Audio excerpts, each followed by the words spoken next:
Bueno, esta sería la segunda parte del video sobre motores de corriente alterna y de corriente continua, donde en esta ocasión vamos a arrancar con motores de corriente continua. Un motor funciona con carga cuando está arrastrando cualquier objeto o soportando cualquier resistencia externa, que sería la carga, que le obliga a absorber energía mecánica. Y cuando un motor funciona en vacío, cuando el motor no está arrastrando ningún objeto ni soportando ninguna resistencia externa. Los motores de corriente continua se clasifican según la forma de conexión de las bobinas inductoras e inducidas entre sí. Está el motor de excitación independiente, el motor en serie, motor shunt o en derivación y el motor compound. El motor de excitación independiente es tal que el inductor y el inducido se alimentan de dos fuentes de energía independientes. El de serie de devanados del inductor y del inducido que se encuentran en serie. El shunt dispone los devanados de inductor e inducido en paralelo. Y el motor compound consta de dos devanados inductores, el cual uno está en serie con el devanado inducido y el otro está en paralelo.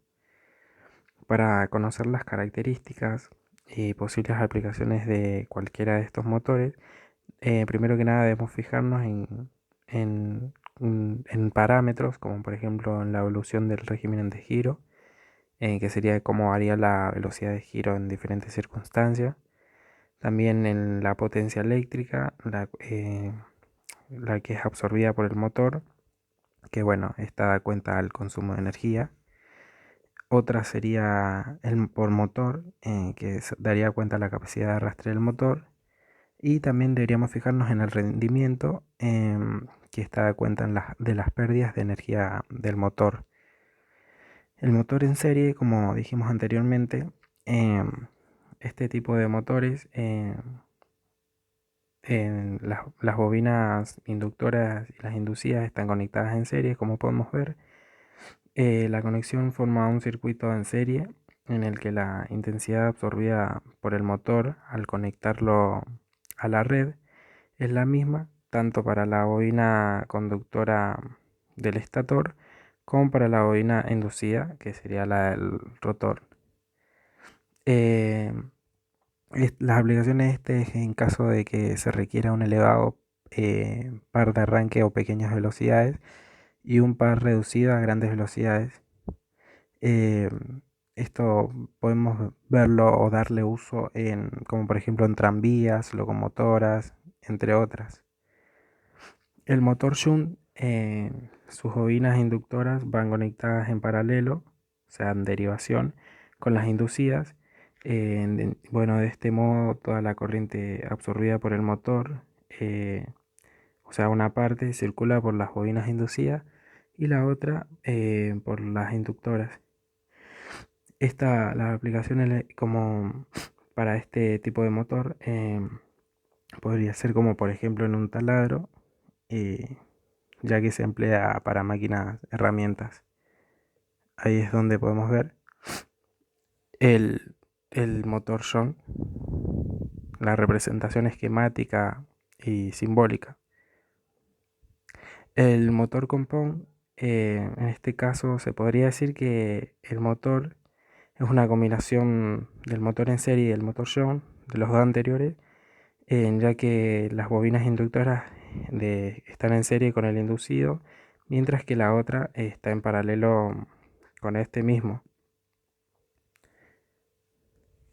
Pasando ahora a motores de corriente alterna, eh, bueno, estos se clasifican según el número de fases, como por ejemplo en monofásicos, como vemos ahí, motores trifásicos.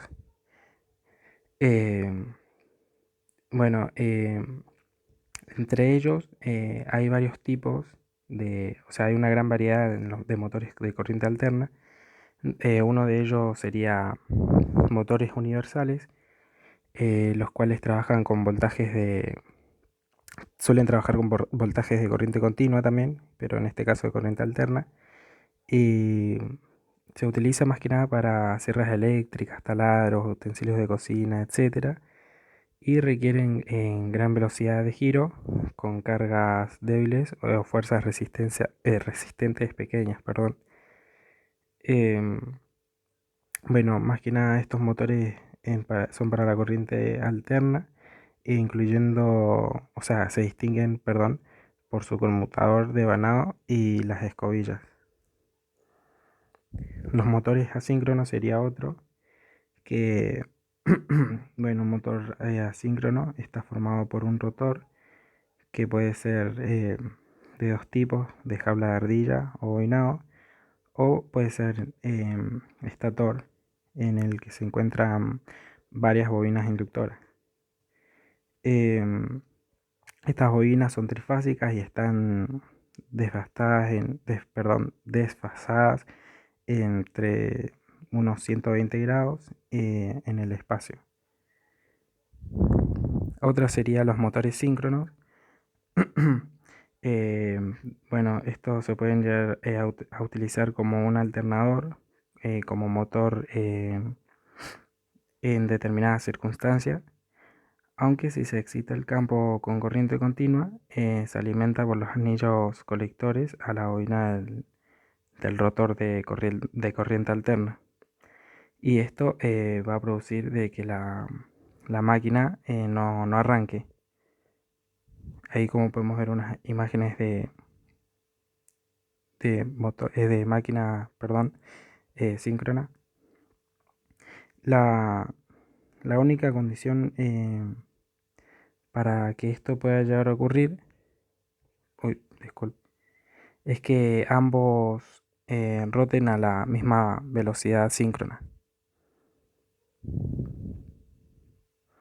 Acá, como podemos ver, es una breve comparación de motores asíncronos y motores síncronos.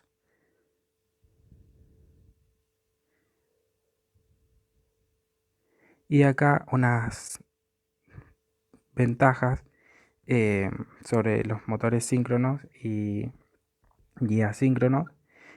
Como podemos ver, motores síncronos, una de sus ventajas es que su velocidad es constante, tiene una gran capacidad de par, a un alto rendimiento. Bueno, ahí podemos ver otras ventajas. Y de ventajas de motores asíncronos es que tiene una fácil instalación, perdón, y es fácil de reparar, es bajo costo, su costo es bajo para el mantenimiento. Ahora hablamos de otro tipo que es la jaula de ardilla, que la mayor parte de los motores que funcionan con corriente alterna de una sola fase tienen el rotor que es llamado jaula de ardilla. Em, los rotores de esta jaula de ardilla son mucho más compactos, por así decirlo, y tienen un núcleo de hierro laminado. Los conductores longitudinales de la jaula de ardilla son de cobre y van soldados a las piezas terminales de metal.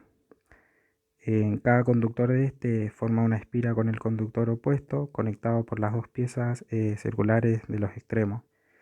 Cuando este rotor está entre dos polos de campos electromagnéticos que han sido magnetizados por una corriente alterna, se induce una FEM en las espiras de la jaula de ardilla y una corriente muy grande las recorre y se produce un fuerte campo de contrarresta, el que ha sido producido por la corriente, que en este caso vendría siendo la ley de Lenz.